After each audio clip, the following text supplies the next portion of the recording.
Missiles as several African leaders arrive in the capital on a peace mission.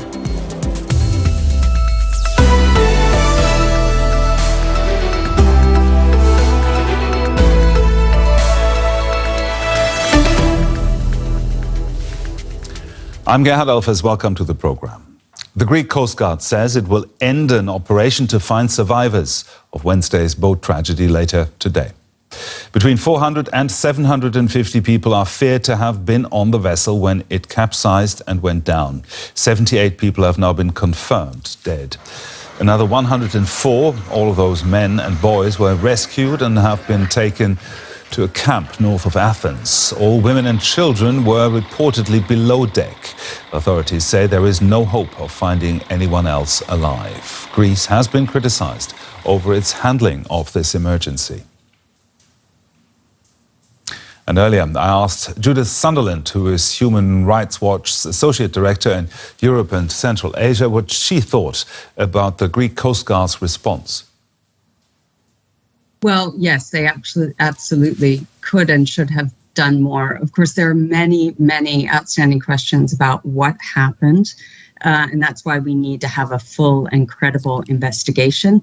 But I can already say that arguing that they were justified in not providing assistance because the passengers on the boat didn't want it is unjustified. It's not a legal argument. The boat was clearly in distress, was clearly unseaworthy and overcrowded, and the Hellenic Coast Guard, and indeed any vessel in the area, had the paramount obligation to provide assistance. Do you have any reason to doubt what the Greek Coast Guard is saying? It's very early to tell. As I said, what we need to see is a full and credible investigation. I will say, however, that there have been several instances in which we and others have documented misconduct by the Hellenic Coast Guard, including participating in pushbacks of boats and individuals in the Aegean Sea. So there are precedents to raise some very serious questions about their actions. Now, a moment ago, we heard from a Greek politician, the former PM of Greece, Alexis Tsipras, that legal migration routes are needed. Is that a viable solution? Well, of course, we and many, many others have been calling for years for the creation and expansion of safe and legal channels for asylum seekers and immigrants to reach the countries of the EU without having to risk their lives on these incredibly dangerous journeys. What instead we see is the EU focusing on sealing its borders, on pursuing deterrence measures that only make these journeys more expensive and more dangerous. And we've also seen the EU abdicate almost entirely its responsibilities for search and rescue at sea. Do you think that enough is being done to fight the traffickers? Well, I think that it's actually something of a shameful diversion of EU politicians and decision makers to focus on the role of smugglers and traffickers. Obviously, there are extremely unscrupulous smugglers, and traffickers are committing very serious crimes. But people turn to smugglers because they have no other options. And the increased availability of safe and legal channels would certainly help to minimize the number of people who have to turn to smugglers and put their lives and livelihoods in those hands. The broader responsibility, I would argue, lies on EU member states and EU institutions that are failing to adopt rational and humane, rights-respecting migration and asylum policies. Now, Greece and Italy are among the main passageways into the EU for migrants from Africa, Asia and the Middle East. What would legal migration routes that we discussed earlier, what would they look like? Well, there are all sorts of options. I mean, one very obvious one is increased resettlement of recognized refugees. There are millions of refugees around the world identified and recognized by also by the UNHCR. There's a whole system in place for resettling people from the countries where they first fled and were recognized as refugees to other countries where they can really rebuild their lives. The EU has a very poor record in the number of people that it resettles every year. Other options include ensuring there's a greater ability to apply for asylum while you are still outside a country of the EU, so for example through consulates and embassies, as well as a whole range of measures to increase the ability of people who are coming not for international protection reasons, not because they are fleeing war or persecution, but because they have skills, they want to work, they want to study, they want to participate in the arts. So a whole range of measures that could increase the chances of people being able to get a visa and travel safely. Judith Sunderland there with Human Rights Watch. Thank you very much. Thank you. Ukraine says it has downed 12 Russian missiles, including 6 hypersonic Kinzhals, over the capital Kyiv. The latest strike came as several African leaders arrived in the city on a peace mission. The delegation includes South African President Cyril Ramaphosa, as well as leaders from Senegal, Zambia, the Comoros and Egypt. They were expected to hold talks with Ukrainian President Volodymyr Zelensky before traveling on to St. Petersburg to meet with Vladimir Putin on Saturday. And I asked DW correspondent Nick Connolly in Kyiv what Ukrainian officials are saying about this latest strike. Well, certainly this was a very loud morning here in Kiev. Lots of anti-missile systems to be heard. People were just going about their day, and then there was an air raid warning, and within a few minutes those bangs got going, a sense that these were very fast-moving ballistic missiles that are a lot harder to shoot down than cruise missiles. For now, they're talking about 12 missiles in total that were shot down over Kiev, and this does come as some surprise in the past when prominent foreign visitors have come to Kiev, especially ones with good ties to Russia, as the case with the African delegation. The Russians have chosen not to attack Kiev. That was the case when the Chinese representative was here a couple of weeks ago, and this time very different. I think there's a real hope here in Kiev that this will bring home the reality of this war, will move maybe some of these leaders away from their position of neutrality, stop them calling this a conflict, get them to realize that this is a war. There's a sense there that, you know, seeing these things, experiencing it on your own is a very different proposition to reading the news about Ukraine from afar. So that's definitely the hope here, that they can also get these African leaders to sign up to Ukraine's efforts to get negotiations going, rather than trying to kind of chart some kind of course of strict neutrality between Russia and Ukraine. Now, you mentioned the African leaders there visiting Kyiv today.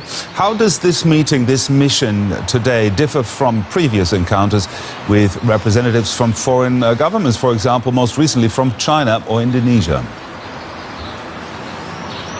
It's actually difficult to see what it is they're bringing to the table in terms of a solution, a way to get to the negotiating table. Right now, both Ukraine and Russia sticking to their demands. Ukraine's in no mood to make big territorial concessions to the Russians to freeze the conflict, as you know, the Russians would probably want them to. There has been talk of, and Reuters got some information about some draft proposals that the African delegation is suggesting some kind of Russian withdrawal. Not clear if that's full withdrawal or just partial withdrawal, as a prerequisite for maybe having some sanctions on Russia lifted as a kind of confidence-building measure towards starting talks. But it is very difficult to see what it is they can achieve, and certainly there are lots of analysts who say this is just a distractionary tactic. You know, South Africa coming in for a lot of criticism for its links to Russia, and maybe this is just about the PR after all.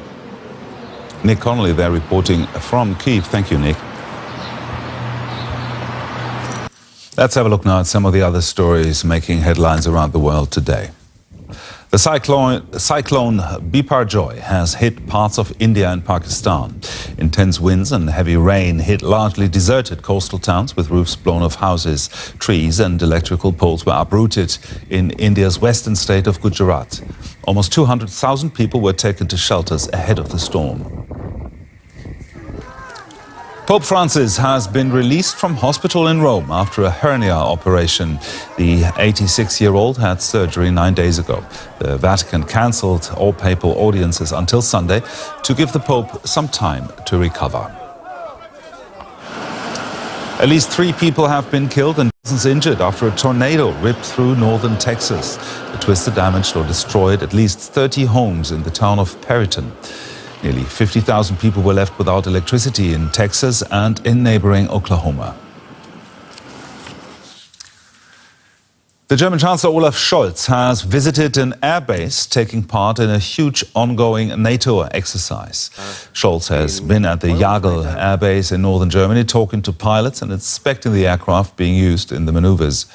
Air Defender 23 is the largest air defense drill in the bloc's history, with 10,000 people and 250 aircraft involved. And for us at Jagel Air Base in northern Germany, there is DW correspondent Benjamin Alvarez-Gruber. Benjamin, the Chancellor visits Air Defender in Jagel. We just saw him climbing into the cockpit there of a fighter jet. What else was on his agenda today? That's right. He went into this airplane, this Eurofighter Typhoon, belonging to the German Air Force. And what people are saying, this is the first time that actually a German chancellor made this. And a pilot that was interviewed here said that he sees it as a part of an appreciation by the political class and, of course, by the German chancellor. So the excitement, this new era that he announced, is actually happening with this huge exercise that you described. 10,000 soldiers, 250 aircraft, 25 nations taking part. We've seen many flights already, some tornadoes, some A-10s starting here, landing here as well. And what's also interesting, he spoke to a team belonging to the Finnish Air Force in Finland, the newest member of NATO, also deployed for F-18 Hornets, and one of them is also on display here to show this sign of unity. There was also the chief of the German Air Force and the director of the Air National Guard here when the Chancellor Olaf Scholz, who already left Jagel, also said thanks to the soldiers that are involved in this exercise. Now, Air Defender 23 is the largest Air Force maneuver in NATO's history. It's been underway since Monday now. How's it going?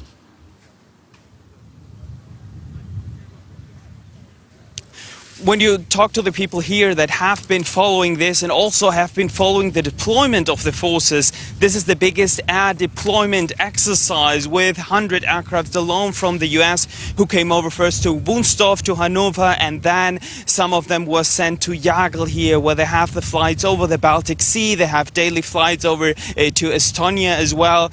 What they have been saying is that the fears that some have that this might have major implications for civil aviation here in Germany. That has not been the case. We've heard from some delays, but not a flight cancellation. So they are happy by the way this is being organized and by the idea of strength that they're showing, that in case of any attack, the alliance would be capable of deploying forces pretty quickly and also by defending in NATO airspace. Benjamin Alvarez-Gruber there reporting from Jagel Air Base. Thank you very much, Benjamin. And I have some rather tragic news from the world of sport. In cycling, where Swiss rider Gino Mäder has died a day after falling down a ravine during the Tour de Suisse. The 26-year-old crashed on a fast downhill stretch on Thursday and was airlifted to hospital. The accident happened on the 5th stage of the Swiss race, which then entered mountainous terrain. And that's it. From me and the news team for now, here's a reminder of our top story. The Greek Coast Guard says 9 survivors of one of the Mediterranean's worst ship disasters have been arrested on suspicion of people smuggling.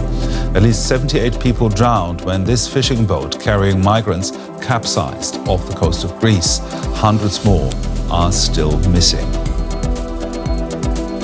That's it from me now. Up next is a doc film, Iraq's Lost Beauty. Don't miss that. Gerhard Elfers from me and the team. Thanks for watching.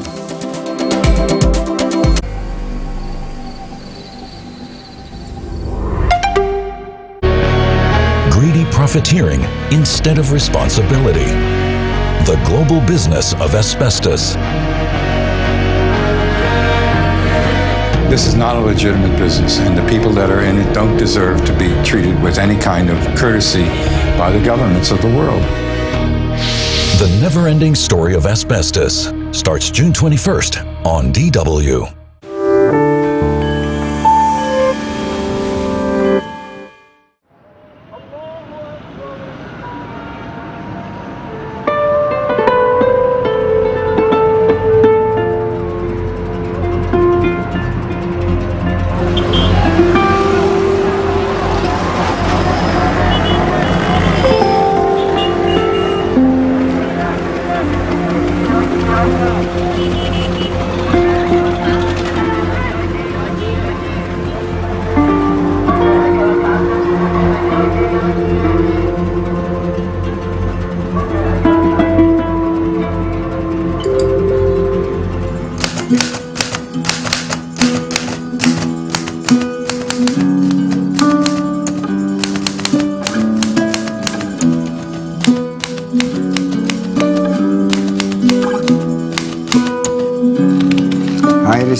I'm writing to the Iraq Petroleum Company. I was working for them from 1953 until 1960.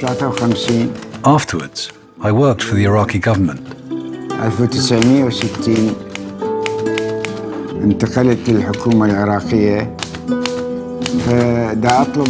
Now I'm asking for the photos I took while working for the company. The archive is in London, and they have hundreds of my photos of Iraq.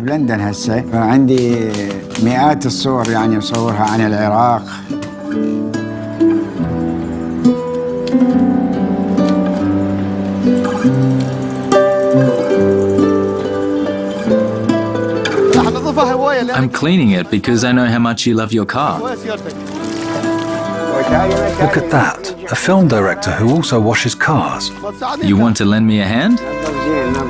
Give it a proper shine, especially the bumper.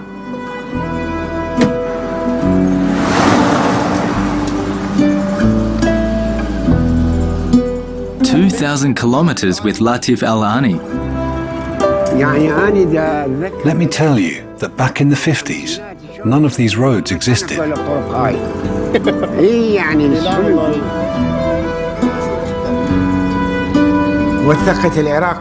I photographed all of Iraq, the whole country, from north to south, up in the mountains and down in the valleys.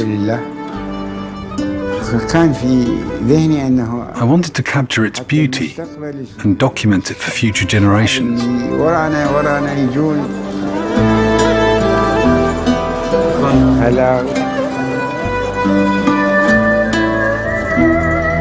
Iraq was a good country, good life, good agriculture, good teaching, good everything. And we hope we will be same as the other country, we hope. When did you stop taking photos? How many years has it been? More than 30 years. Closer to 40 now. Now, I only use my mobile phone, but I don't see the beauty anymore. It's gone. And without beauty, there's no incentive for taking photos. Now I only see ugliness everywhere.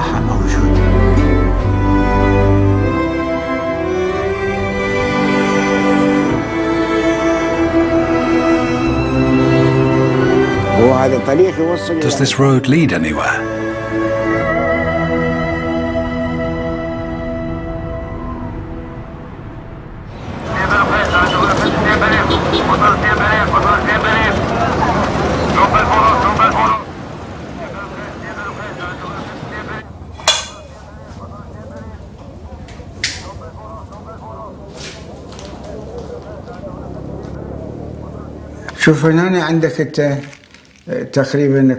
There are pictures from all over Iraq in here. This one with the water wheels is in the west. And this is the city of Hit. We had a magazine called The New Iraq. It was published in 4 languages: Arabic, English, French and Kurdish. فرنسي وكردي. كنا نصور معالم. I took photos of Iraq's cultural sites, but also of its social, cultural, agricultural, industrial and academic life, to accompany various articles. مقالات للمجلة. Every week, these photos would be distributed to the Iraqi embassies around the world to highlight the country's growth. They were then put on display all over Europe and America. الدول الغربية والأمريكية.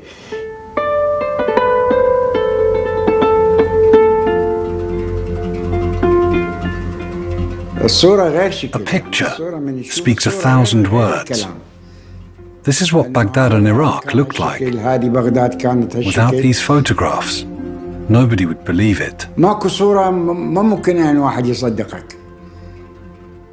I've had Iraqi expats come up to me at my exhibitions and ask, what became of our country?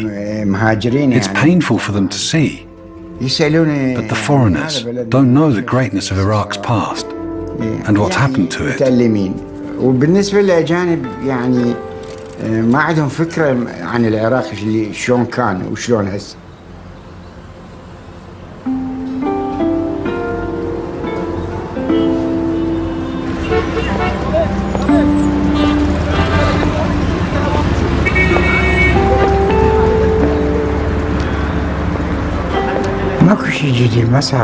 Nothing new has emerged.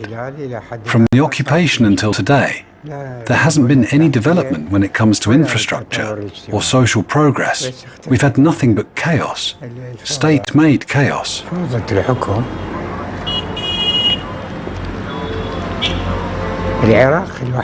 Iraq is the one country in the world whose past is better than its present.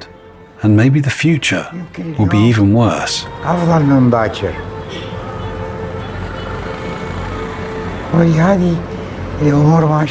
That's the way things have been going since 1958, moving backwards, as you can see. The world is advancing, and we have been left behind.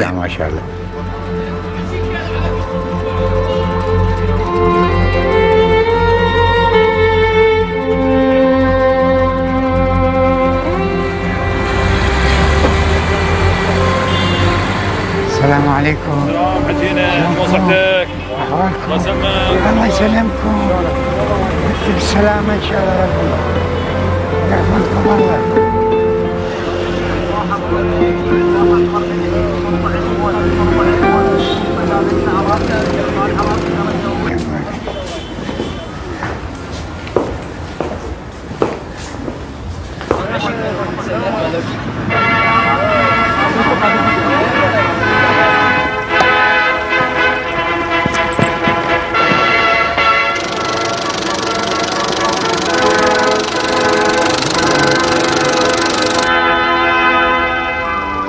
افتتح الملك فيصل سد الرمادي برفقة الأمير عبد الإله الوصي على العرش وبحضور عدد من كبار المسؤولين. يشكل هذا المنشأ المهم على نهر الفرات نموذجا عن توظيف إيرادات النفط لمصلحة الشعب العراقي من قبل الملك وحكومته.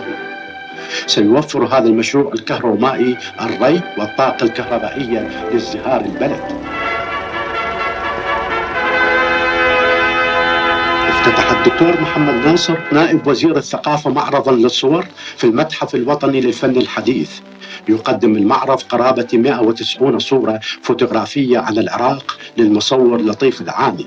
تكشف هذه الصور للمصور العراقي عن تطور العراق الحديث وعن تقاليده القديمة من خلال الصور التقطت في منطقة الأهوار، حيث تقع حسب الأساطير جنة عدن ويعيش عرب الأهوار الذي يطلق عليهم اسم المعدان باللهجة العراقية منذ 5000 سنة دون مياه جارية ومن دون كهرباء على ضفاف بحيرات الأهوار في بيوت من قصب.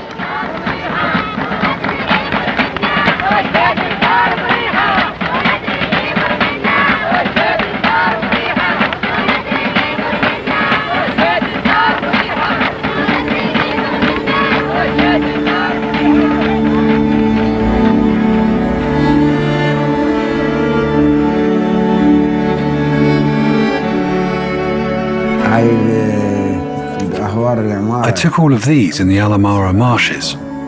I have lots of pictures from the region. It was a different world.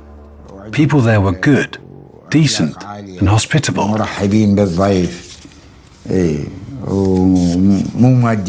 They were not materialistic and would welcome everyone, allowing visitors to learn many interesting things about their life and their lands.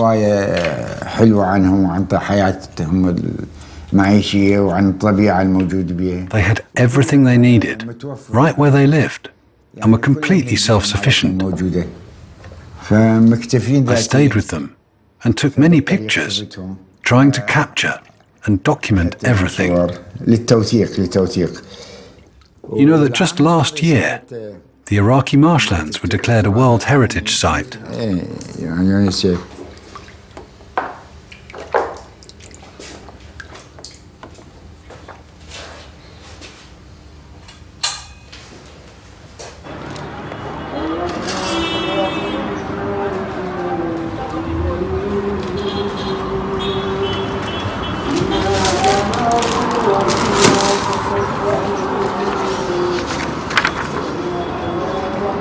Dear Mr. Latif Alani, thank you for your writing and request on you.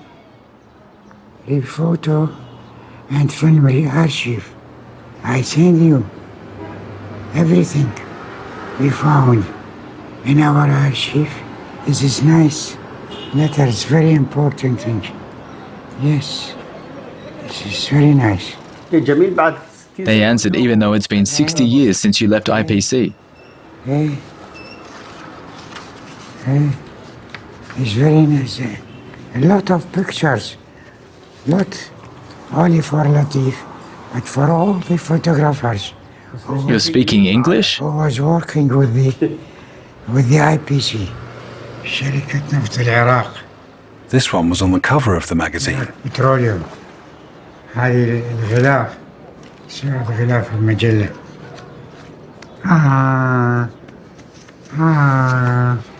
هذه هاي الصورة. أنا أخذت. I remember taking this photo of the king. أنا أخذت لي إياه.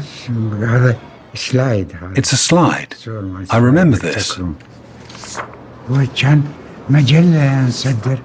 This was a magazine for the people in the oil sector.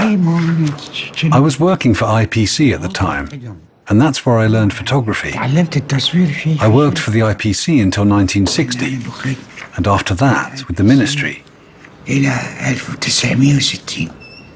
بعدين جيت إلى وزارة الإرشاد. هذه. This is from 1955. 55. And this was during the work on a new pipeline between Iraq and Syria.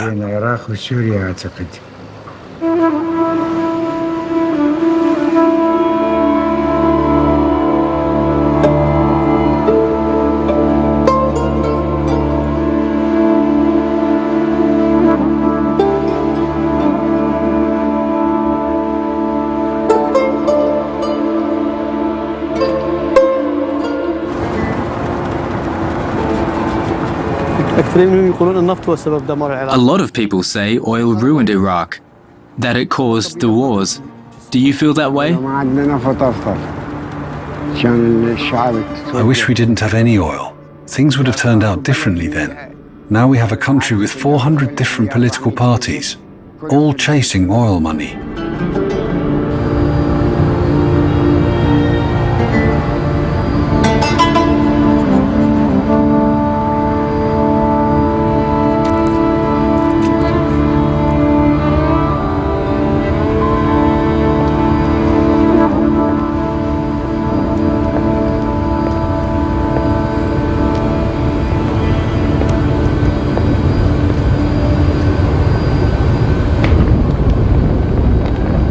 British enterprise built Abadan with its great refineries. Abadan worked day and night until the crisis of nationalization in 1951.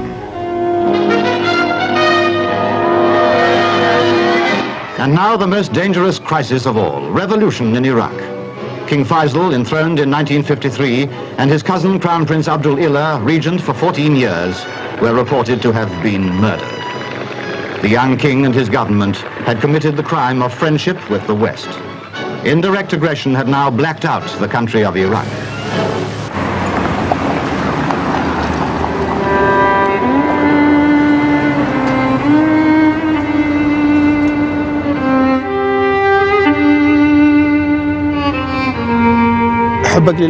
You liked King Faisal? He was brutally murdered for no good reason.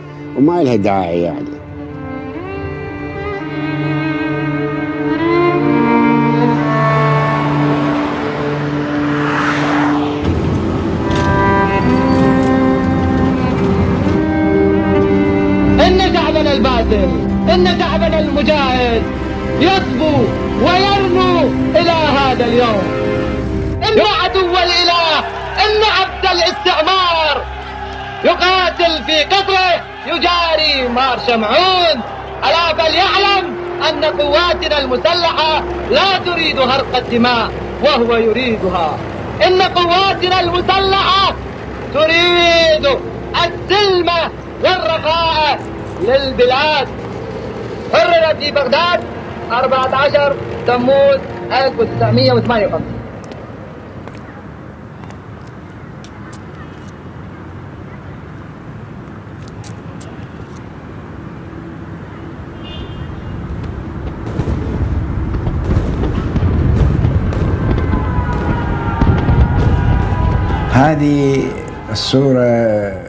This photo was taken from the British Embassy building.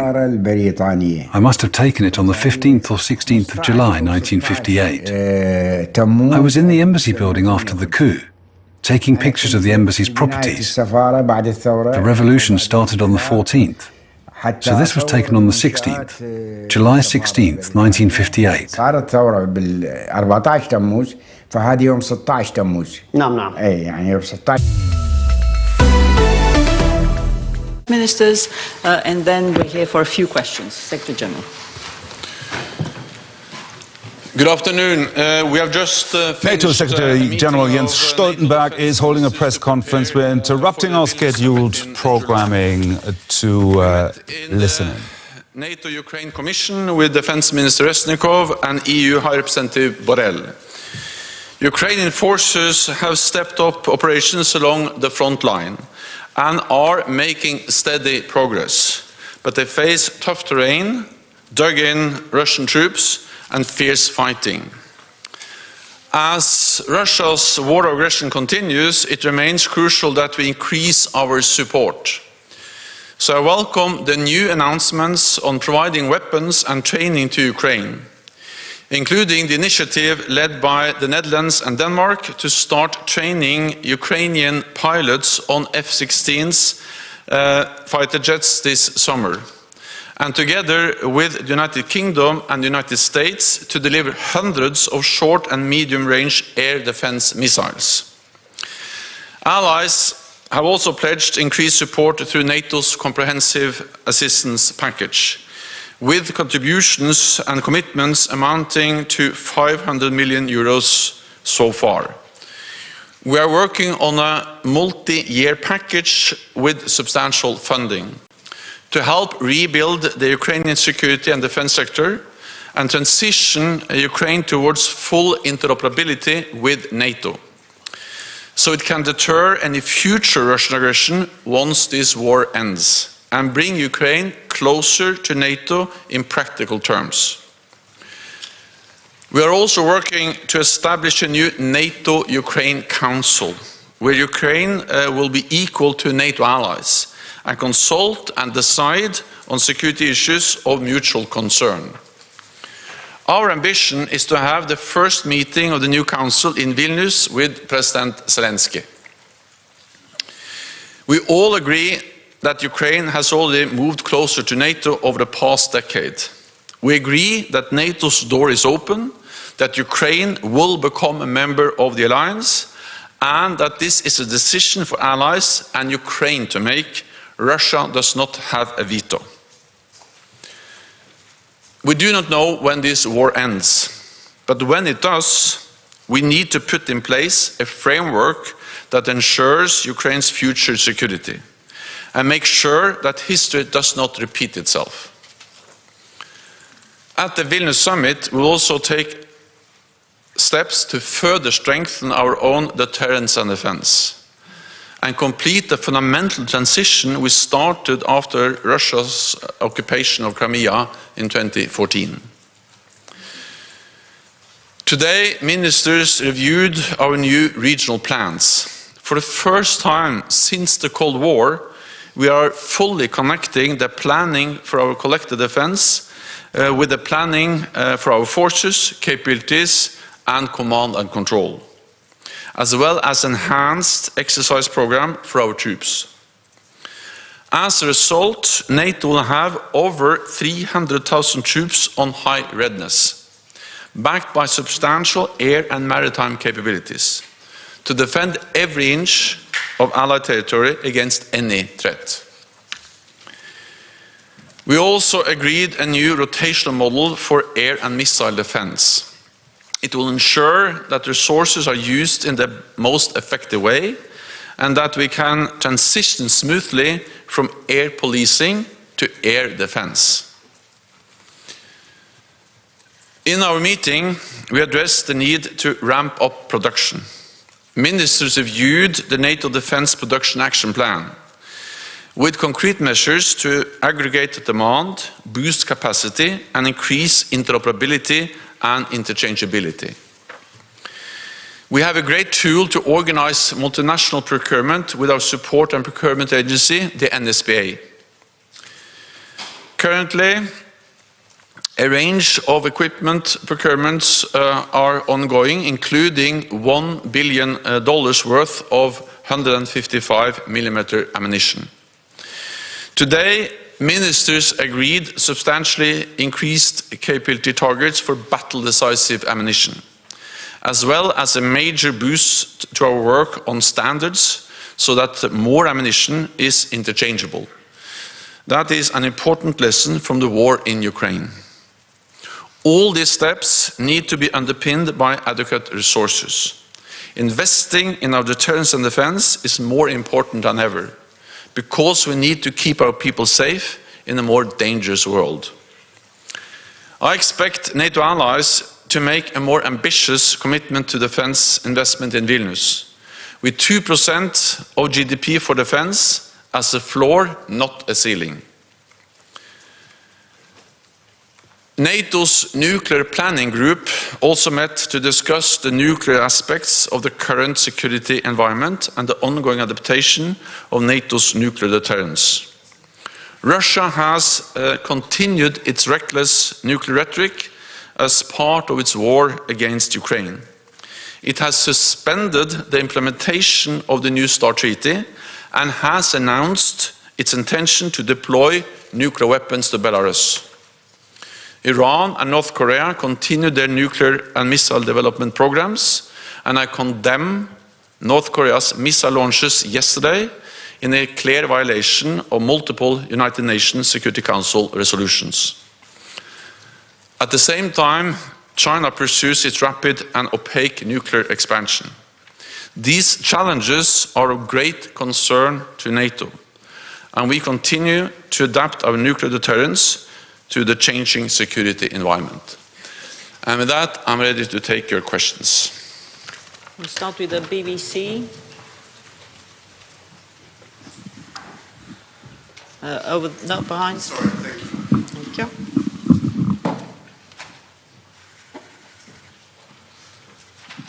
Thank you very much, Secretary General. First of all, can I just ask, you talked about the nuclear planning group and the dangerous rhetoric of Russia. Do you know for a fact whether Russia has now transferred tactical nuclear weapons to Belarus, as Belarus has claimed? And how worried should we be about that? My second question relates to, I mean, you've made very clear NATO is continuing to supply arms ammunition to Ukraine. At the same time, in Ukraine today are leaders of African nations who want to talk about peace. And I just wonder what you think about their efforts. They're going off to Moscow afterwards, or do you think it's just naive on their part to think they can reach any sort of agreement with President Putin, given what he's done? Thank you. As I welcome the fact that African leaders have visited Kiev. I think it is important that there are different efforts to find a solution, but of course any solution has to be a just and enduring peace. And if Ukraine stopped fighting now, Ukraine will cease to exist as an independent nation. But if Russia stops to fight, then actually we will have peace. So we have one aggression, that's President Putin, Moscow and the Russian forces, and then we have a victim of aggression, which is Ukraine, and any efforts to find a peaceful solution has to take that as a starting point, as the whole reason why we are in the situation we are today. Then on Belarus, I will not go into the details except for saying that of course we take it seriously when Russia has announced that they will deploy nuclear weapons to Belarus. We have seen some preparations going on. We will monitor closely what they are doing. We will remain vigilant. And of course this is part of nuclear messaging and nuclear rhetoric that we have seen over some time, part of a pattern we actually have seen over several years, where Russia has modernized nuclear weapons, deployed more nuclear weapons also up in the high north, but now also for the first time deploying weapons, or permanently deploying weapons to Belarus. So far, we haven't seen any changes in the Russian nuclear posture deployments, which requires any changes in our posture, but we will constantly assess what to do. And this was also one of the issues discussed in the nuclear planning group today. Agence France-Presse. Yeah. Hello, Secretary General. Yesterday you said you wanted to see the 2% floor implemented immediately and not in a decade. Are allies all on board with implementing that target immediately? Well, we are now in the process of agreeing a new defense investment pledge, and it's not for me to preempt exactly the language of what allies will agree. But I'm confident that when we meet in Vilnius, all 31 allies will agree a more ambitious pledge. In 2014, we had this the defense investment pledge, where we refer to 2% as something we should strive towards, and over a decade. Now there is an imminent need to increase, immediate need to increase defense spending, and we should not have a one-decade perspective. And I think more and more allies also agree to the fact that 2% should not be some kind of ceiling, but a minimum. Because they realize that there is an urgent need to increase defense spending.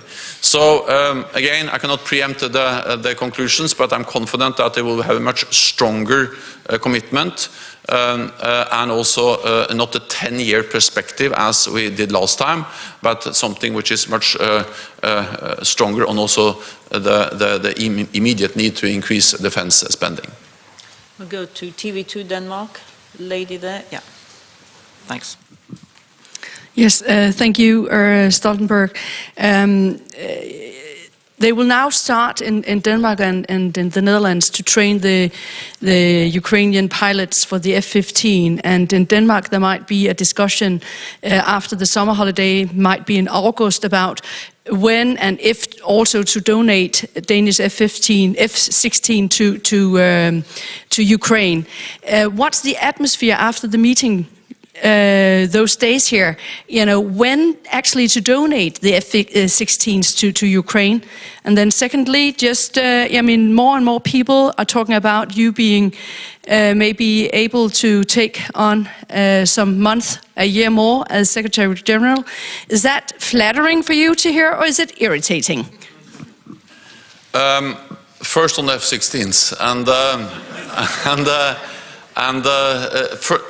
I strongly welcome, and it's really a demonstration of Danish and Dutch leadership, the initiative to establish this coalition of NATO allies that are going to provide training of pilots for F-16s, and I commend Denmark for showing this leadership, for demonstrating the will to really step up support for Ukraine, with many different types of capabilities, but of course to train the pilots is of great importance. Many allies expressed their strong support, announced their willingness to be part of this initiative, to help with training and also help in different ways to move forward the whole effort related to the fourth generation fighter aircraft for Ukraine. Of course, the fact that allies now are starting training means also that we then will have the possibility on short notice also to make decisions of delivering planes. Exactly when that will happen depends, of course, a bit on how long time it will take to train, and also on our constant assessments of the needs and what is the most effective way to help Ukraine. I think also we have to realize that regardless of when planes may be delivered, to help them to cope with this ongoing war aggression by Russia against Ukraine, there will also be a need for a more long-term effort when this war ends to ensure that Ukraine has the defense capabilities to deter any future aggression. And of course then a modern air force would most likely or has to be part of that long-term effort. So this is partly about the urgent need, but also partly about more long-term perspectives. Then on the issue so extension, I have nothing more to say. I don't seek any extension of my tenure as Secretary General of NATO. Reuters. Secretary General, two questions. Andrew Gray from Reuters. First, you said that today allies reviewed the regional plans. Did they approve those plans? And if not, why not? We've heard that there have been some Turkish objections to the plans as they stand. And secondly, is there a consensus emerging in your view that when Ukraine gets closer to joining NATO, it could do so without going through a membership action plan? Thank you. As we reviewed the regional plans because these are going to be a very important part of what we prepare to decide at the Vilnius summit. This meeting, the defense ministerial meeting, their main purpose was to prepare the upcoming summit and to make it possible for the leaders to make the big decisions on the big issues, the plans, the force requirements, the force model, and all those other issues. These plans are actually, of course, developed by our military commanders, Sarkar and his staff. They are quite comprehensive, and they change the way we are doing planning in NATO in a way we haven't seen since the end of the Cold War. We have specific forces linked to specific tasks. They will exercise more focus to protect specific territories of NATO. So there will be a much closer link between plans, capabilities, and exercises, and dedicated forces to fulfill specific tasks in our collective defense. And of course, it will require more forces on higher readiness, and also therefore more resources. So yes, we reviewed them, meaning that we are now moving very close to agreeing on all the issues, but final decisions will be taken by the summit. Then it was some, yeah. Well, we also discussed the way forward for Ukraine, and this was actually something we also addressed at the foreign ministerial meeting in Oslo, and we followed up on that now, and there are three elements. One is to move Ukraine closer to NATO in practical terms. That's the comprehensive assistance package, but not least the multi-year program to help them move from Soviet-era standards, doctrines, equipment to NATO standards, doctrine and equipment, and to be fully interoperable with NATO. That takes time. We have actually worked on that for many years, but of course the more we succeed in making Ukrainian forces fully interoperable with NATO, the closer they come to NATO in the practical military terms. Then the other path is the political.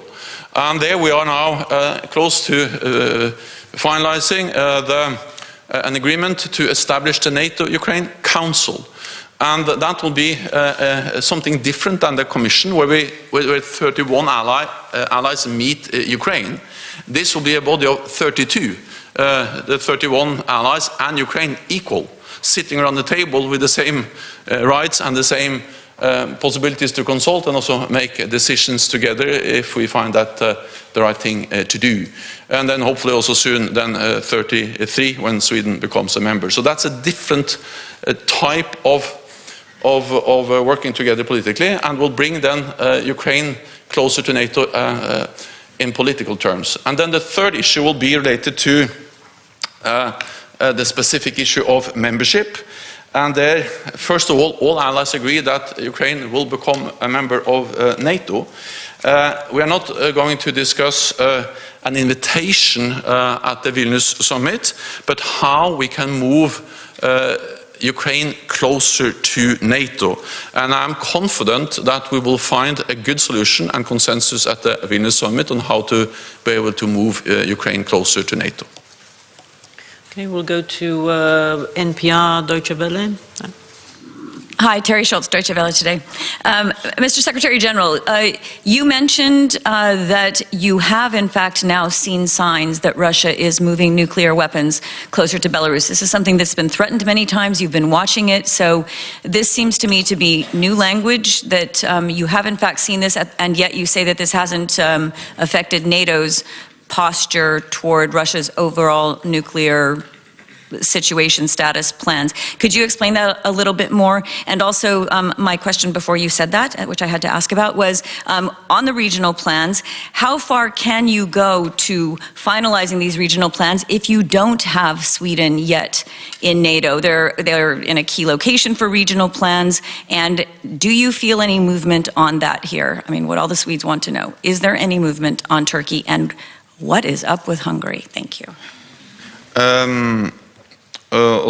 First on the regional plans. Well, first of all, we are able to take into account that Sweden is already an invitee, meaning that they are integrating closer and closer into NATO's civilian and military structures. Then, of course, the full integration of Sweden into our plans will happen when we have Sweden as a full member, but there are pragmatic, practical ways to take that into account already at the stage we are now. Then on Belarus, I'm always careful going into details about intelligence, but it has been very publicly announced by Russia that they are planning to deploy nuclear weapons to Belarus in the near future.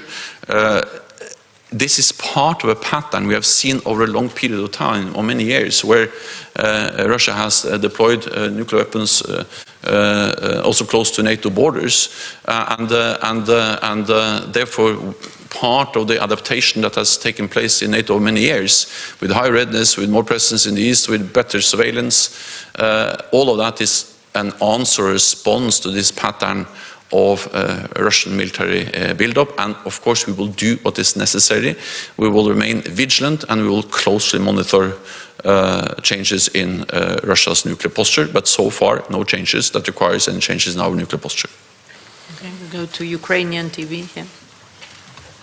Thank you. Daniel Kiev, First Western. After numerous meetings with members of NATO, do you feel that there is a consensus to provide Ukraine with strong, legally binding security guarantees? And my second question will be about security assistance for Ukraine. What is your personal message to those members of NATO who still hesitate to provide Ukraine with security assistance?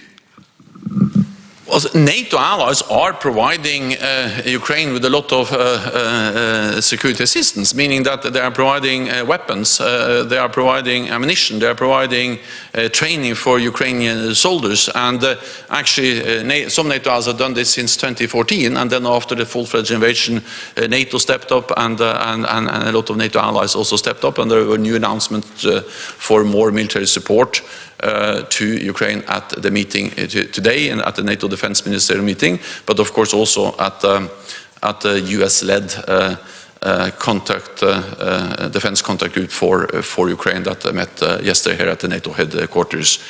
On the different types of security frameworks for Ukraine, well, I mentioned how we are working on how to move Ukraine closer to NATO, the three elements, but I also welcome the fact that several NATO allies are also discussing more bilateral or multilateral arrangements with Ukraine, and that will complement and support the efforts that NATO is doing. So there are different frameworks, different things we are doing, because when this war ends, we need to ensure that history doesn't repeat itself, and that Russia only decides to reconstitute, to rest, to rearm its forces and then re-attack again. And exactly to prevent that, we need now to start the planning, the thinking about how to ensure that Russia cannot attack again after there is an end to this conflict, which is ongoing now. Okay, FM? Lady in red then. Thank you. Thank you very much, Rosa Jimenez, Agencia EFE. I have a question regarding the informal meeting yesterday with the transatlantic industry. Some allies whose companies were not invited are not willing to back straight away the new defense production action plan. Are you confident this plan will be approved in the Vilnius summit? And do you foresee more meetings with the industry like this one in the future and in a more inclusive format? Thank you. Well, NATO engages with industry in many different ways, and of course Spain is a highly valued ally with a strong defense industry. I met representatives from the Spanish defense industry before, and we'll meet them again. We will have a big NATO industry forum in Stockholm later on this year. So I think we need to realize that the event we had during this meeting was one of several ways of engaging with the defense industry, and a group of defense industry were represented, also to focus on some specific needs and gaps. But yes, of course, we will engage with the defense industry from across the alliance. We continue to engage also with the industry from Spain, because Spain has really capable defense industries, and I have actually had the privilege of working with them as Secretary General of NATO, but also actually as Prime Minister of Norway, when we actually made big acquisitions from the Spanish defense industry. So we highly value the defense industry also of Spain. Frankfurt Allgemeine. Thomas Kutschka, Frankfurt Allgemeine Zeitung. Secretary General, two questions related to maritime security and underwater infrastructure. Have allies actually decided to establish the center that you announced that is to be established in Northwood for the protection of undersea infrastructure? And related to that, how concerned are you about reports that Russian ships have been mapping critical infrastructure at sea? Thank you. So we know that Russia has the capacity to map, but also potentially conduct actions against critical infrastructure. And that's also the reason why we have, for many years, addressed the vulnerability of critical undersea infrastructure. This is about gas pipelines, oil pipelines, but not least thousands of kilometers of internet cables, which is so critical for our modern societies, for financial transaction, for communications. And this is in the North Sea, the Baltic Sea, but across the whole Atlantic, the Mediterranean Sea. So this is so critical for almost all aspects of our modern societies. And that's the reason why also we, based on the initiative from Chancellor Scholz and Prime Minister Støre, launched a work at NATO to further step up what we do. And we have now agreed to establish the Maritime Center for the security of undersea infrastructure to further strengthen our efforts to protect. Of course, there's no way that we can have NATO presence along all these thousands of kilometers of undersea infrastructure and offshore infrastructure, but we can be better at collecting information, intelligence, sharing information, connecting the dots, because also in the private sector there's a lot of information, and actually there's a lot of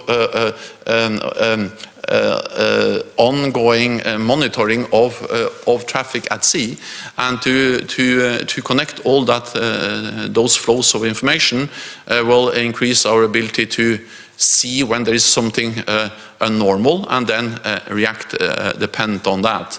So this is very much to bring the different sources together, and also bring the fact that most of this infrastructure goes from one NATO ally or from one country through the territorial waters into international waters, and then into the territorial waters of another ally or another country.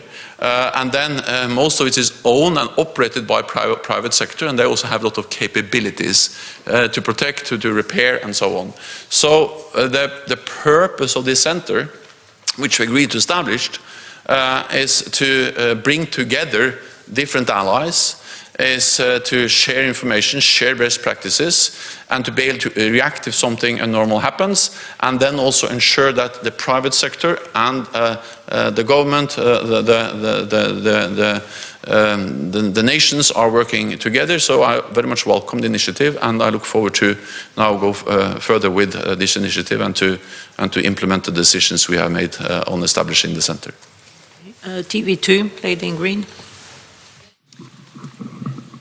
Thank you, Mr. Secretary General. You say you don't seek extension, but there are some unconfirmed information that you will be asked in Vilnius to stay until next summer and the summit in DC. And I guess that is not out of the question for you in this situation for the Alliance and Europe. Well, I have nothing more to say about this. I have stated again and again that I don't seek extension. I have no other plans than to end my work here when my tenure ends this fall, and that's what I've said for some time now. Okay, we'll go to Swedish radio. Mr. Secretary General, anything new, any movement regarding the Swedish membership to NATO during these days? Well, during these days we had an important meeting in Ankara of the permanent joint mechanism that we established last year. And the meeting followed my meeting with President Erdogan a couple of weeks ago, where President Erdogan and I agreed to convene Sweden, Finland, Turkey and also NATO to see how we can make progress for accession of Sweden. The meeting did not, of course, solve all remaining issues, but it happened and was conducted in a constructive atmosphere. We have seen some progress, and I also would like to highlight that my message has been now for many, many months that actually Sweden has delivered, and that's also the message from allies, most allies in the meeting today, that Sweden is ready to be ratified, and most allies have already ratified the Swedish accession into NATO. And also the message from Turkey has been that Sweden has actually made progress on implementing the agreement made in Madrid last year. Let me add two more things, and that is that we have to understand that Sweden has already come a long way. Sweden is in a much better position now than before they applied, because by being invited by all allies at the summit in Madrid in June last year, they got the invitee status, and by being an invitee they are integrating into NATO's military and civilian structures, and that makes them much safer. And then with Finland as a member, of course it's absolutely inconceivable that there will be any threat or attack against Sweden without NATO reacting. But of course we continue to work hard to get Sweden in as soon as possible. Thank you very much, colleagues. That's all we have time for today, but we'll see you at the summit. Thank you. Thank you.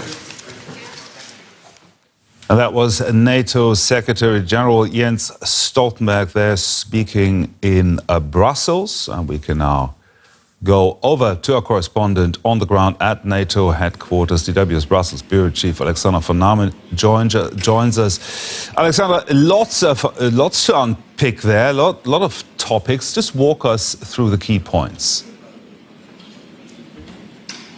Well, what struck me was the way how Jens Stoltenberg described the Ukrainian counter-offensive, that the Ukrainian armed forces have started a big topic here, and he acknowledged that they are making progress, but he also said that the fighting is fierce and that they are fighting on tough terrain.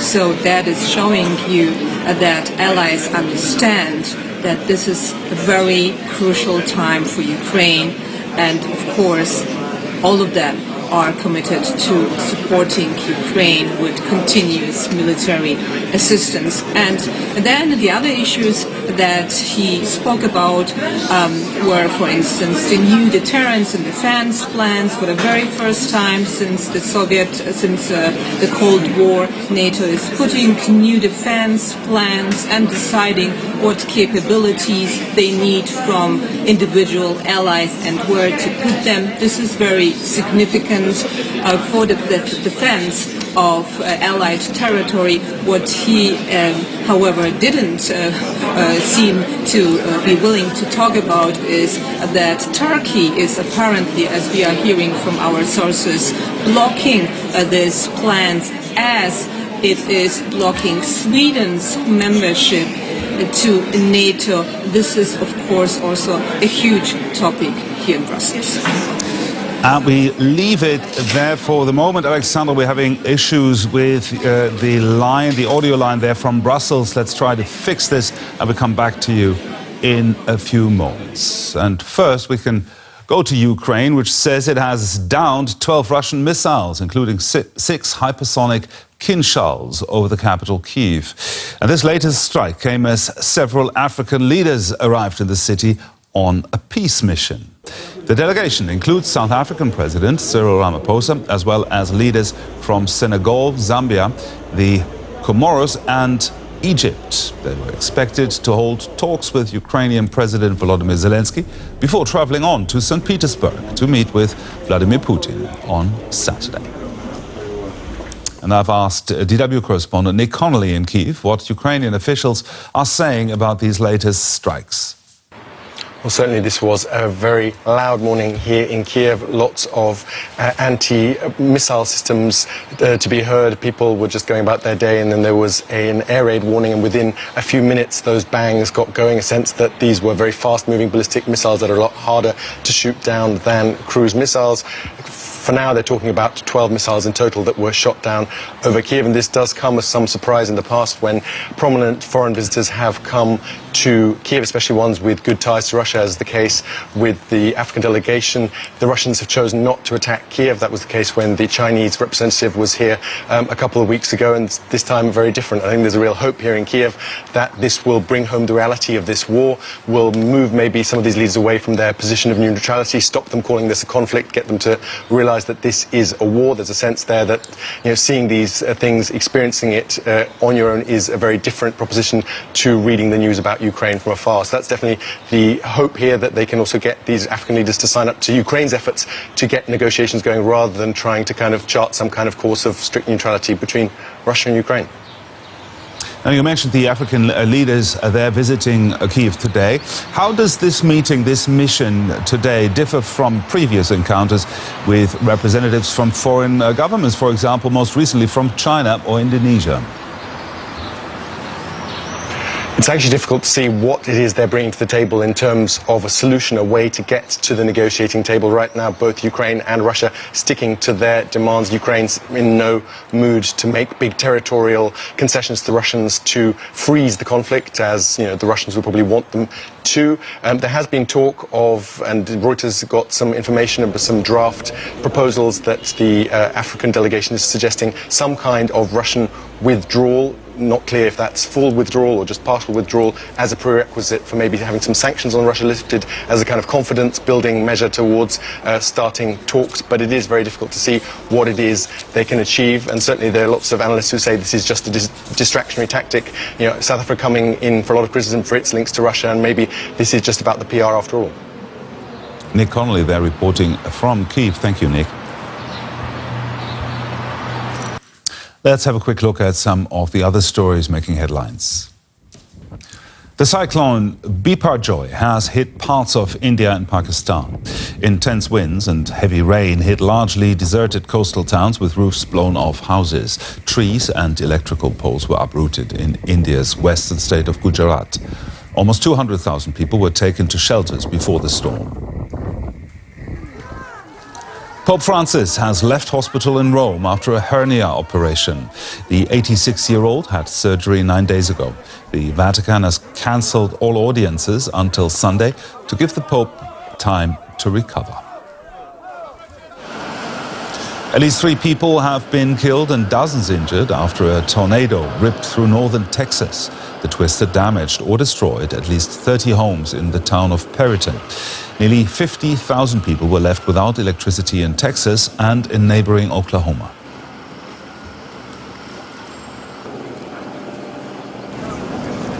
Universal Music has suspended marketing and promotional activities for the German rock band Rammstein. German prosecutors are investigating sexual assault allegations against the group's lead singer. Several women have come forward in recent weeks, saying they were drugged and recruited to have sex with lead singer Till Lindemann. And we're returning to our top story now. The U.S. Secretary of Defense Lloyd Austin has started his news conference. Let's listen in. Assistance. And we must be patient as the Ukrainians wage this important campaign. President Biden has repeatedly said, we will stand with Ukraine for the long haul. Now, let me turn to some of our important business at this NATO ministerial. In just a few weeks, our leaders will gather for NATO's Vilnius summit. As I've noted, they'll be meeting in challenging times. And the summit will be an important opportunity to discuss how NATO will continue to meet this moment. In Vilnius, NATO will have the opportunity to expand its practical, non-lethal support for Ukraine's current fight. And that will also be a chance to lay the foundations for modernizing and reforming Ukraine's defense institutions and making the transition to NATO standard equipment. Now, I'm proud that Finland will participate in this year's summit for the first time as a NATO ally. And let me urge all of our allies to support the immediate accession of Sweden, another proud democracy and highly capable defense partner. Also, in Vilnius, our leaders will agree on an updated defense investment pledge. It will affirm our shared commitment to spend at least 2% of national GDP on defense, with the aim of spending more than 2% to meet the alliance's defense needs. As I've said before, 2% is a floor and not a ceiling. And we need this increased investment to ensure our credible collective defense and to continue to modernize the alliance's capabilities. Our new pledge will also help us to strengthen our defense industrial bases and to standardize critical munitions and improve NATO interoperability. Now, all of this work is part of the fundamental shift in collective defense and deterrence that NATO's leaders agreed on at the Madrid summit last year. Our updated defense plans will place more forces at higher levels of readiness. That will deter aggression and allow us to respond more quickly to any challenge to our collective security.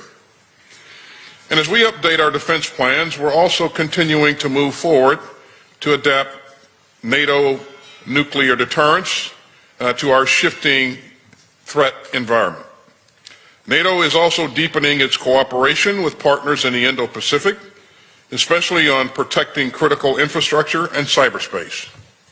And our work together with Indo-Pacific partners is vital for protecting the rules, rights, and norms that make us all safer. So I'm enormously proud of all the progress that NATO has made since we last came together.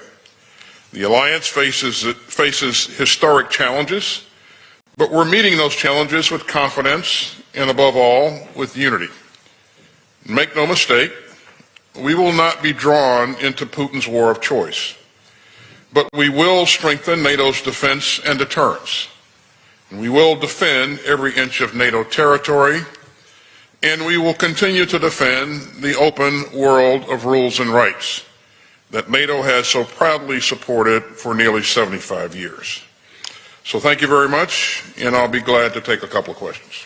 Thank you, Mr. Secretary. First question will go to Christopher Gordon, Air and Space Forces Magazine. Thank you.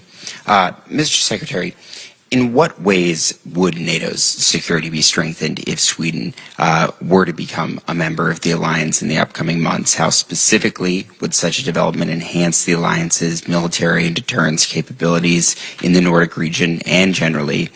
Why is it important? And if Sweden is not admitted into the alliance soon, what specific steps will the U.S. take to safeguard Sweden's security in the meantime? Would there be more military deployments, exercises, training, planning? What will the U.S. do to prepare the way for Sweden's eventual integration into NATO and protect in the meantime? And if I may ask a related question, sir, did you make any headway in your meeting with Turkey today on winning support for Sweden's accession into NATO? And can the provision of F-16s to Turkey go ahead if Turkey does not agree to Sweden's accession into NATO? Hey, Chris, I lost you on about the 10th question there, but we'll try to catch up here. First of all, in terms of the value that Sweden brings to NATO, as you know, Chris, Sweden is a strong democracy, and it's a country with a substantial military capability. They've invested over the years in modernization. We have trained with them in a number of cases, and so being interoperable in a very short period of time would be no challenge with Sweden. And I was just in Sweden a couple of weeks ago, as you may know, and I had the opportunity to spend some time with the Minister of Defense, and also got a chance to look at some of their capabilities. Very impressed with the leadership in their military and the enthusiasm and commitment of their troops. So what they bring is, again, substantial military capability, a modern force, and they've invested a lot in their force.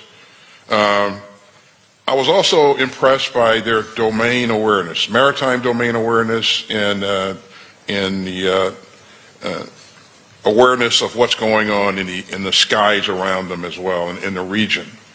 So they bring that to NATO as well. It will enhance our ability to be aware of what's going on in the maritime and the aerial domains.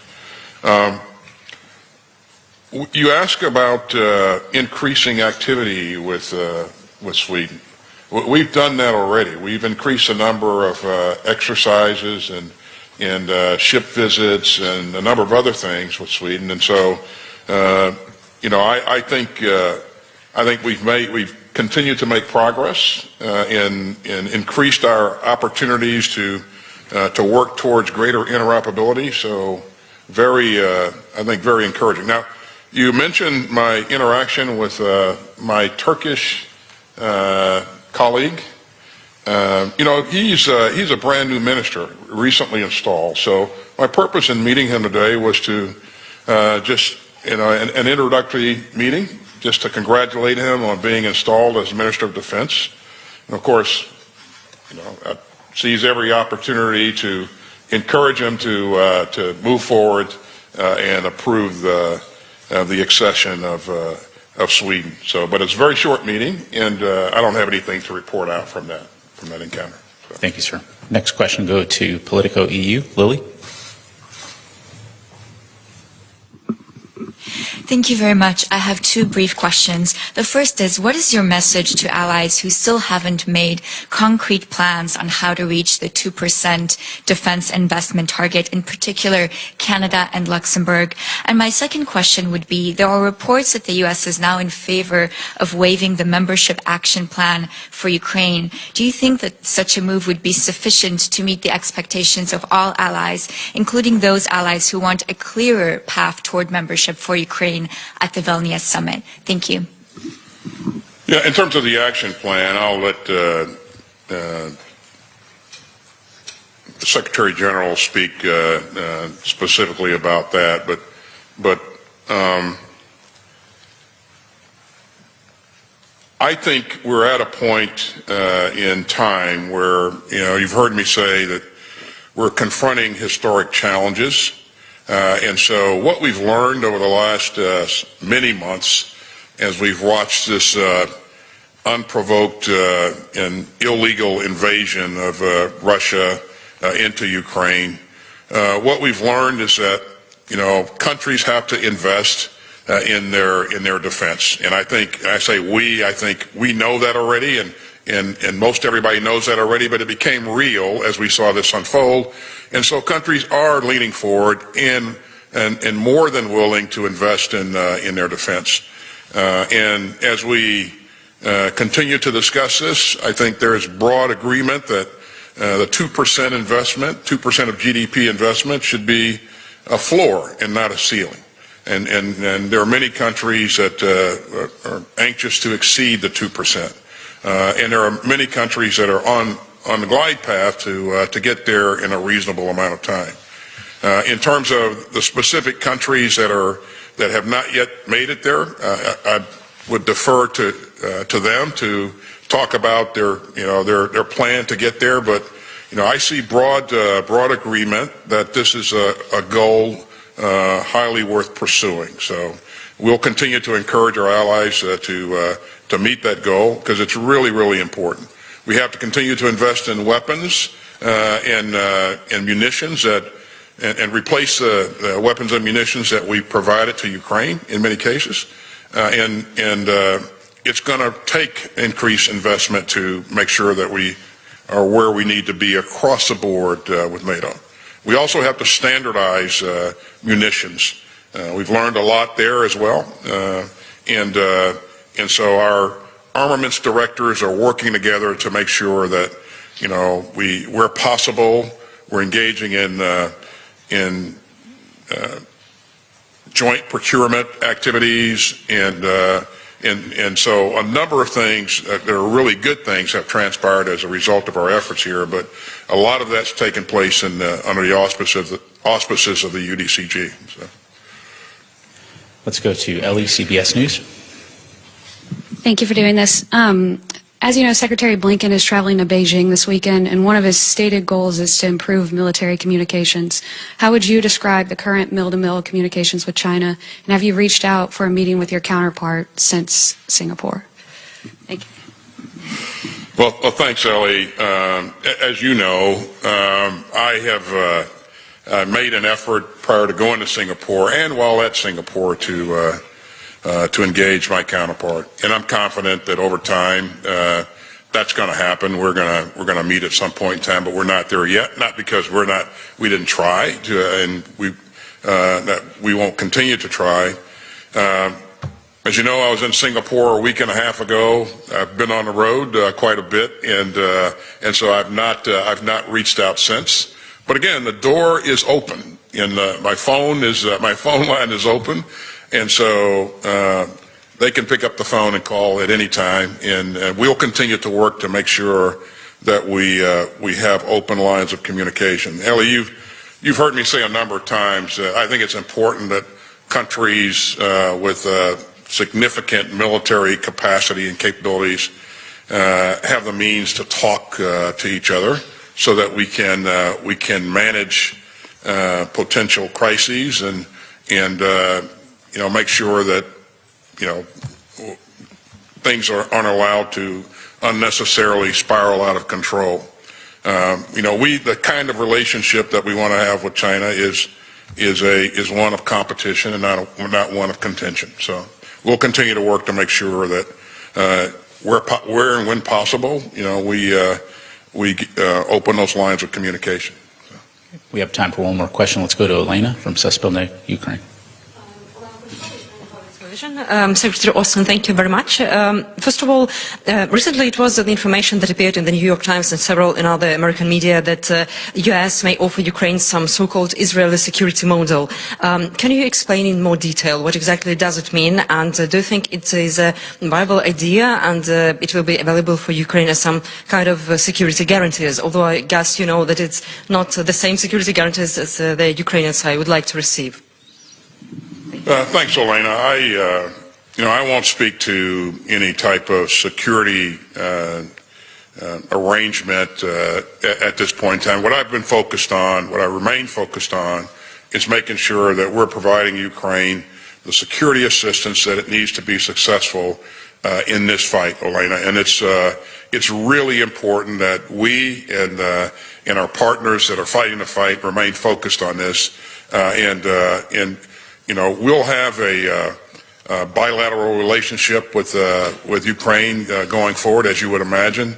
The people who will hammer out those kinds of arrangements are talking to each other, but again, my focus remains on making sure we get the right kinds of security assistance to Ukraine so they can be successful. And I think this is a really critical time point in time on the battlefield. So, but thanks for the question. Thank you, Mr. Secretary. Ladies and gentlemen, that's all the time we have for today. Thank you for coming. And that was the news conference by the U.S. Secretary of Defense, Lloyd Austin, there in Brussels, right after the same news conference held by NATO Secretary General Jens Stoltenberg after a meeting of NATO defense ministers there at NATO headquarters in Brussels. So there's lots to unpick with RDW Brussels Bureau Chief Alexander von Namen, who's at NATO headquarters, listened to everything, of course. And Alexandra, I'd like to go first to an issue that both Stoltenberg and the US Secretary of Defense have addressed, and that is Sweden's membership bid. Where does it stand now? Well, it is still blocked by Turkey and by Hungary. Both of them showed confidence that this issue can be resolved, and both were also sort of asked what they can do to convince the two NATO members blocking Sweden's application to drop their objections. And the big problem here is, of course, Turkey. The pressure there is mounting on Turkey to ratify Sweden's membership of NATO, but it has not happened now. And of course, there's a lot of speculations what can be done, especially on the side of the US, how the US could put more pressure on Turkey. We know that we're hearing from our sources that Turkey would like to see a deal to buy F-16 fighter jets from the US finalized, that they also want to see some of the still existing arms embargoes dropped. So all of that is on the table, and the pressure on Turkey is mounting to finally drop their objections. But with the time, so to speak, running out, it is difficult to believe that it really can happen until the summit of NATO leaders in Vilnius. However, both signaled that they are still hoping that this issue can be resolved, because, of course, not admitting Sweden to the alliance means that the alliance is weaker. Mr. Austin once again stressed how important it would be to have Sweden as a new member, this democratic nation with a strong modern army with a lot of capabilities that NATO could profit from. Now, another issue that both Austin and Stoltenberg addressed there in their news conferences were the 2%, the famous 2%. And that means, of course, that 2% of GDP that every member country must now spend, apparently, at least 2% on defense. Do you think there was unity there?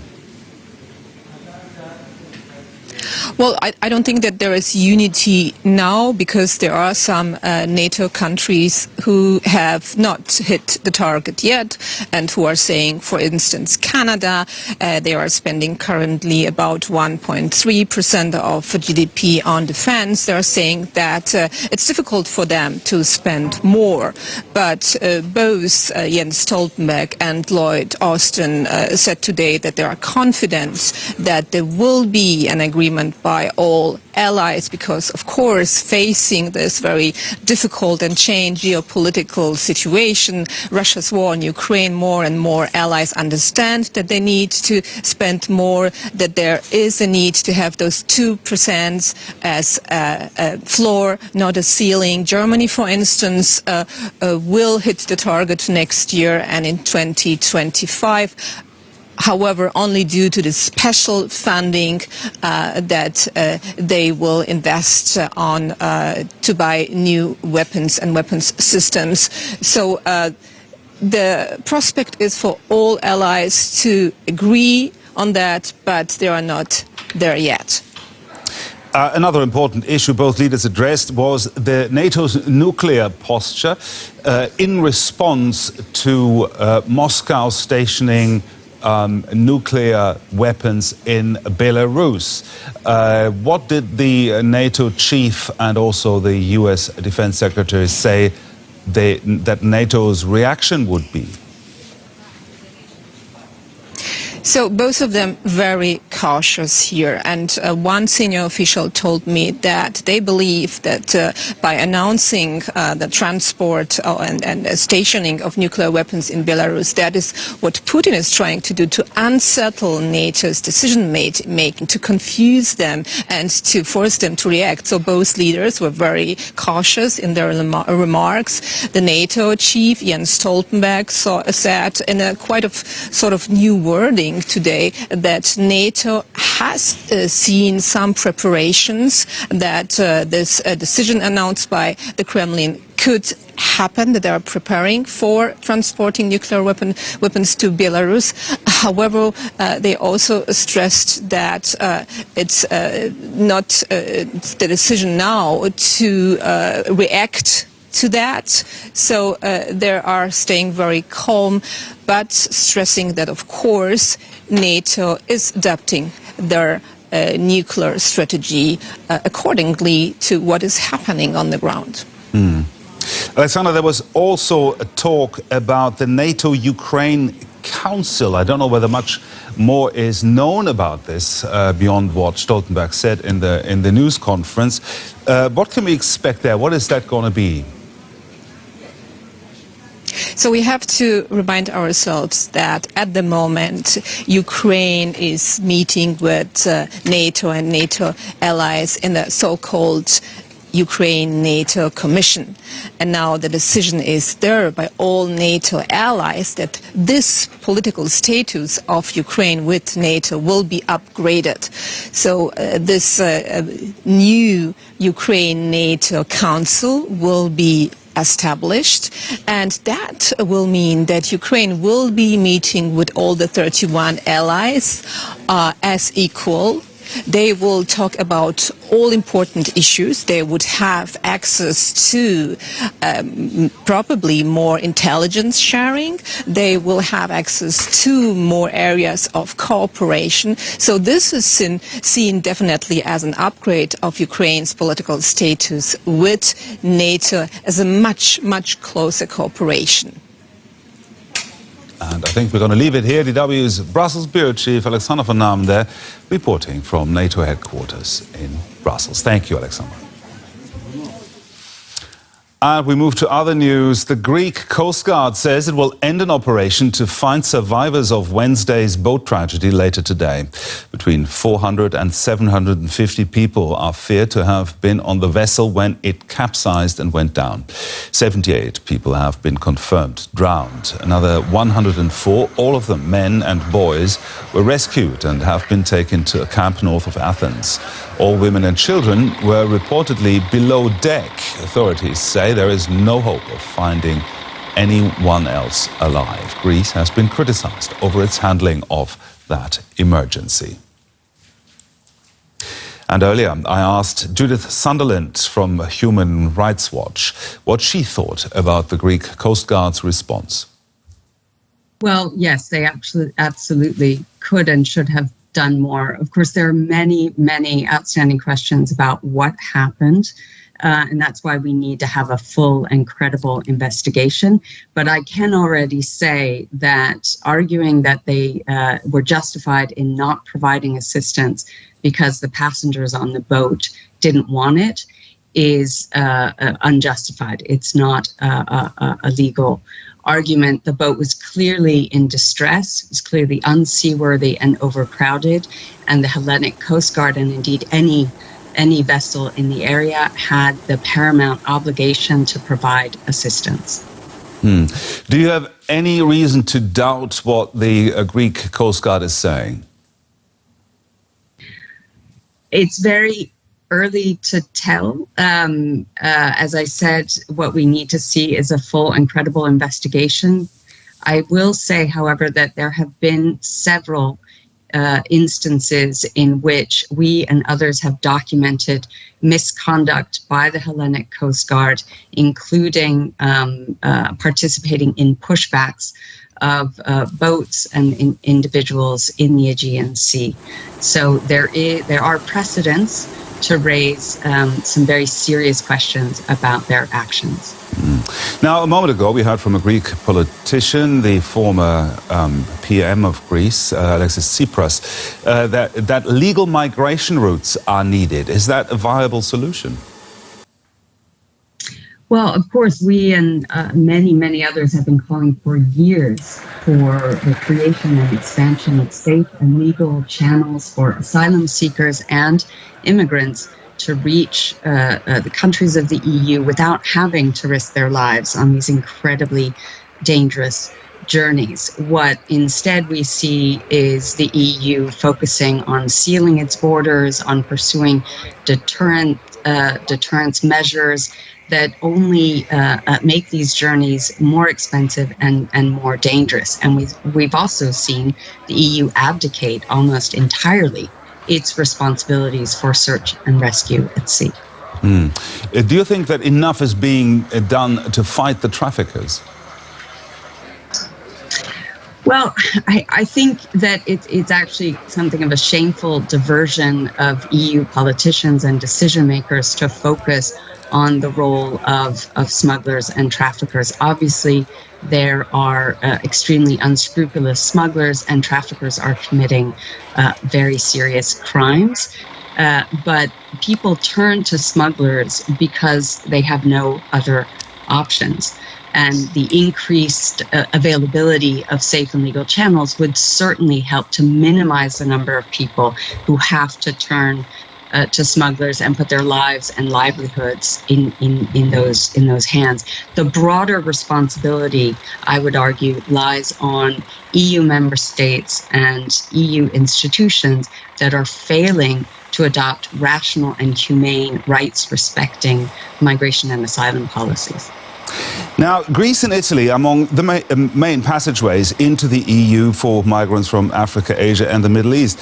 What would legal migration routes that we discussed earlier, what would they look like?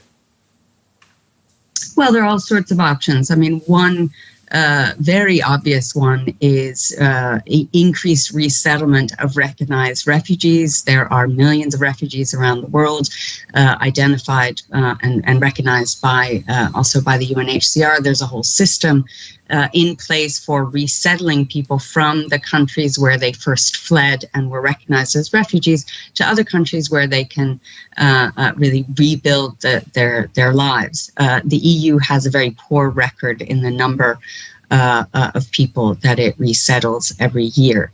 Other options include ensuring there's a greater ability to apply for asylum while you are still outside a country of the EU, so for example through consulates and embassies, as well as a whole range of measures to increase the ability of people who are coming not for international protection reasons, not because they are fleeing war or persecution, but because they have skills, they want to work, they want to study, they want to participate in the arts. So a whole range of measures that could increase the chances of people being able to get a visa and travel safely. Judith Sunderland there with Human Rights Watch. Thank you very much. Thank you. And here in Germany, police have arrested a man from the United States in connection with the death of an American tourist at Neuschwanstein Castle. The female victim is alleged to have died after the man pushed her and a friend down a steep slope.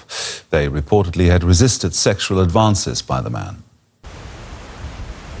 It's one of Germany's most visited tourist sites. But on Wednesday, it became a crime scene as one young tourist was pushed to her death down the steep ravine at Neuschwanstein Castle. We saw that there were rescuers rappelling from this helicopter, and we said, wow, I mean, something must be going on. And then I took a little bit of a closer look, and I saw someone in a blue shirt seemed to be laying still hundreds of feet below the helicopter. The 30-year-old suspect, the victim, and her companion are all tourists from the United States. Police say the suspect met the two women shortly before the attack. They then walked together to a viewpoint. The younger of the two women was attacked by the suspect. The older woman tried to rush to her aid, was then choked by the suspect and pushed down a slope. Subsequently, the younger woman was allegedly sexually assaulted. Then the suspect allegedly pushed her down the slope. Police say the suspect left the scene but was arrested nearby soon after. A judge has ordered he remain in custody as police and prosecutors try to piece together what happened. The cyclone Biparjoy, which means disaster in Bengali, has hit parts of India and Pakistan. Intense winds and heavy rain hit largely deserted coastal towns with roofs blown off houses. Trees and electric poles were uprooted in India's western state of Gujarat. Almost 200,000 people were taken to shelters in preparation for the storm. This family from a town on the coast is taking refuge in an unfinished shop. The storm blew off the roof of their mud house. I'm sitting in the shop with my kids and we haven't eaten anything. We are terrified. We don't know what lies ahead of us. I don't know if my home is still there or not. Although weaker than expected, Cyclone Biparjoy has uprooted hundreds of trees and left thousands of homes without electricity. In India, heavy rains have flooded several coastal areas.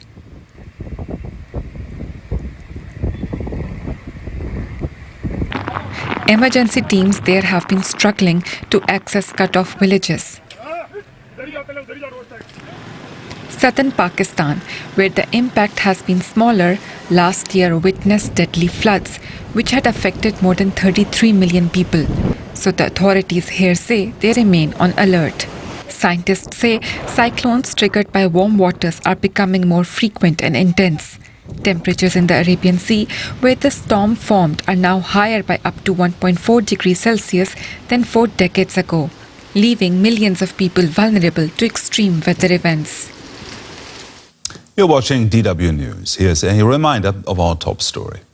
The Greek Coast Guard says 9 survivors of one of the Mediterranean's worst ship disasters have been arrested on suspicion of people smuggling. At least 78 people have drowned when a fishing boat carrying migrants capsized off the coast of Greece. Hundreds more are still missing. And that's it from me and the news team for now. My colleague Anthony Howard will be here with the latest world news at the top of this hour. I'm Gerhard Elfers from me and the news team here in Berlin. Thanks for watching.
This is DW News Asia. Coming up today, Cyclone Biparjoy's destructive landfall in India.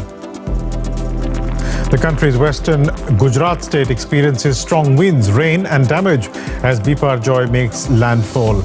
We'll hear what we can expect in the coming days. Plus, trapped in marriages they can't escape. Divorce is illegal in the Philippines, meaning many women who want to end their marriages can't. Activists want to change in laws in the majority Catholic country. Will this ever happen?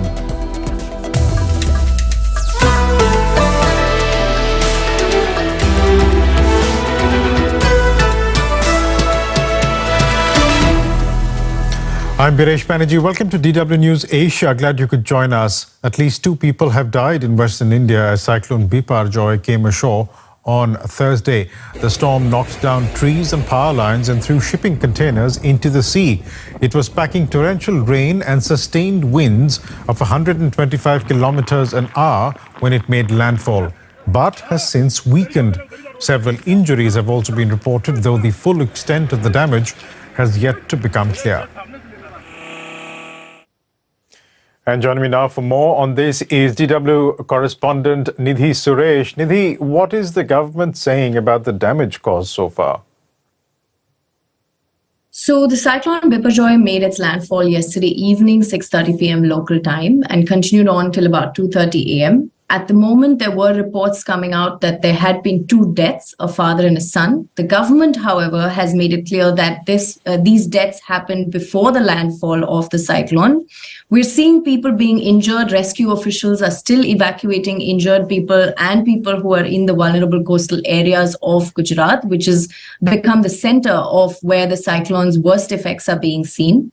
About 500 trees were uprooted. There's been loss to some animal life. About 40 animals have been reported dead.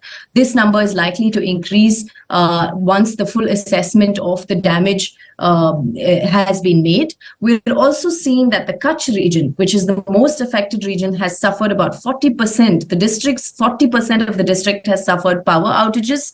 About 1,000 villages in Gujarat have suffered from power outages and electricity interruptions through the day. We're seeing rescue officials on the ground. As of yesterday, the government had said that the Navy, Border Security Forces, Coast Guard have all been deployed and are on standby as and when required. So that's the update in terms of damage so far. And there were some 100,000 people who had been evacuated ahead of the cyclone. Are they getting the support that they need? So both countries, India and Pakistan, had evacuated over 100,000 people separately.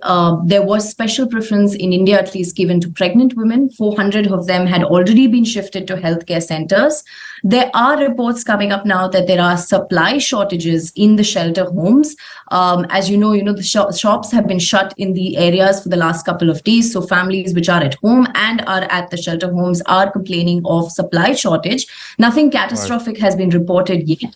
And it's a bit difficult to assess how soon life may go back to normal. And in that vein, what are forecasters saying about the future path of the storm? So the storm has gone from the category of a very severe cyclone to a severe cyclone. It's expected to move into a depression state by this evening, and Pakistan has actually averted and is not going to witness the major wrath of the storm, even though the coastal regions are experiencing high tide and heavy rainfall. In India, the cyclone has made landfall in Kutch region and Gujarat state. It's likely to move towards the northwestern region of Rajasthan. And rainfall is likely to continue in both countries' coastal regions for the next 24 hours at least. We'll leave it there, but thanks so much for joining us with that update. Nidhi Suresh in Delhi. Thank you so much. Thank you.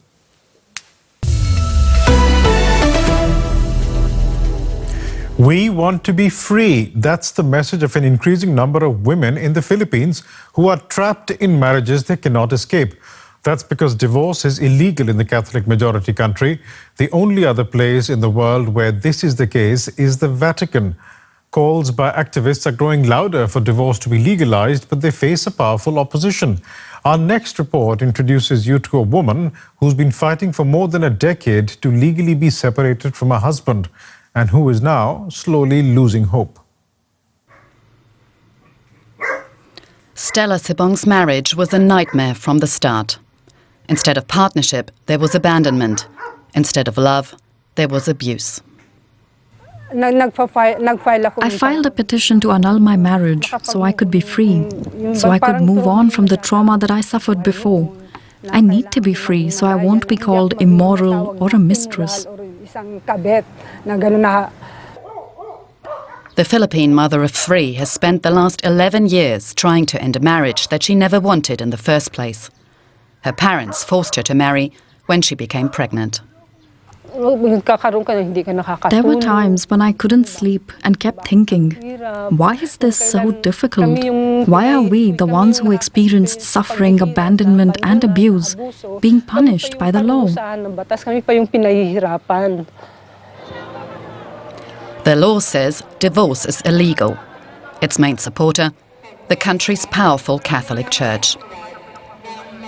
Faith runs deep through Philippine society, and many politicians are wary of contradicting the Church on sensitive social issues. It can lead to stigma for those seen to dishonor conservative Christian values.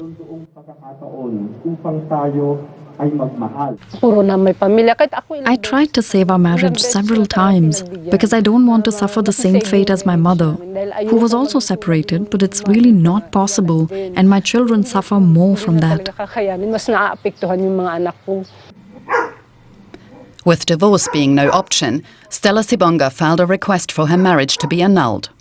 After a costly legal process and a 5-year struggle, a judge granted her wish, only for the decision to be overturned by the government.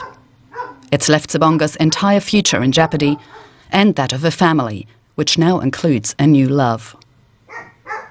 I asked my partner what would happen to us, since we still can't get married, and he told me he will wait until we can do it. I finally found someone who loves me and completely accepts me with all my failures, and we still can't marry. We will still be considered illicit lovers.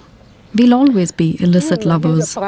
It's difficult to think I might die without getting the freedom I want, because a lot of my colleagues already died. The Court of Appeals is yet to respond to Sibonga's latest request to reverse the last ruling. Until it does, all she can do is wait and hope. And joining me now for more context is DW correspondent Anna Santos. Anna, we just played a report where the protagonist had her marriage annulled by a court. Now, this in a country where divorce is not legal because it goes against Catholic values, but isn't annulment also against Catholic values? Absolutely. Ending a marriage under circumstances that do not include death is against Catholic marriage. But in the Philippines, what this shows you is that you can freely choose to get married, but it is only the court who has the divine power to decide if it is only death that will separate you. Legally, this means that your petition for annulment can be denied by the court or later on even overruled. You know, Biresh, I've spoken to certain women. One was a celebrity whose husband had abandoned her. She had no longer spoken to him for many years. He was no longer offering child support, but her annulment was denied because of lack of evidence. Now, all of this just shows you how bizarre and problematic the laws are in the Philippines when it comes to ending marriages. So short of divorce, which continues to remain illegal, what options do women have who want to leave a marriage? Well, there is annulment, and also there is the legal remedy of what is called legal separation, which is also quite bizarre in itself, because that just means that you can separate your room and board, your home, you can live separately, and also your assets, but you can't remarry. So it's kind of pointless in that sense. So it's no surprise really that in conversations and in whispers in the Philippines, you will hear people saying that migration or living and working abroad has become the Filipino polite and discreet way of separating. The Philippines is a majority Catholic country, and the Catholic Church, as we just discussed, doesn't recognize divorce. But is that also what the majority of Filipinos themselves believe? Actually we know, Baresh, there's been a growing clamor for divorce. We've seen this in the public opinion surveys, which the latest one I think was around a few years ago, 2017, if I'm not mistaken. The public opinion survey showed that over half of those who were polled showed that they were in favor of legalizing divorce. Now, who are these people? These are the people who are on Facebook who have organized divorce advocacy groups. I've been following these groups from the start, Baresh, and in the beginning, they were a few hundreds, but now they have grown to over thousands of members advocating for divorce and in different chapters all over the world. And this just goes to show you that in the Philippines and also from Filipinos abroad, there is a growing clamor for the legalization of divorce. Considering how much the Filipino diaspora contributes to the GDP, it's time for legislators to listen to this push for legalization of divorce. So what is preventing legislators from listening to the voice of the people in the democratic Philippines? Well, there is the sluggish democracy, the sluggish bureaucracy, right, that has been, that has left the divorce bill kind of languishing, but there has been progress. Currently in the House of Representatives and also in the Senate, the divorce bill has been also getting a lot of support. So the clamor that we see on social media and in public opinion surveys is reflected back in the House of Representatives and in the Senate. So I would just echo, Baresh, what I've heard divorce advocates been saying. As long as we are living and breathing, there is always hope. There is always hope for second chances and finally the legalization of divorce in the Philippines. I'd just like to bring in the aspect of the Catholic Church here, because we keep hearing about its influence in the Philippines and Philippines' political life. How big really is this influence? I think that over the past years, this influence has been on the decline. So you will see that in, we were able to pass what was a controversial reproductive health law back in 2012. That was also a very controversial piece of legislation which the church opposed vehemently. But that was able to be passed. So I think that is a growing indication more and more of how Filipinos are saying, obviously, there is, the need for a church in your religious guidelines, but in our personal life, the church should no longer have a decision in that. We'll leave it there for the time being. Thanks so much for joining us today, Ana Santos. Thank you, Baresh. And that does it for today. There's more from the region on our website. We are back again at the same time next week on Monday. We'll see you then. Goodbye.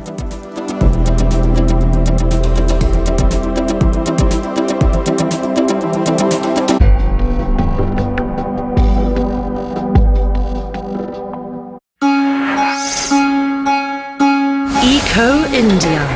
Want to be part of the revolution. This Delhi metro station could be the first in the world to be completely powered by solar energy, a sustainable and prestigious project in India. We can answer the world that we are here. The world can manufacture their panels in India. Eco India. In 30 minutes on DW.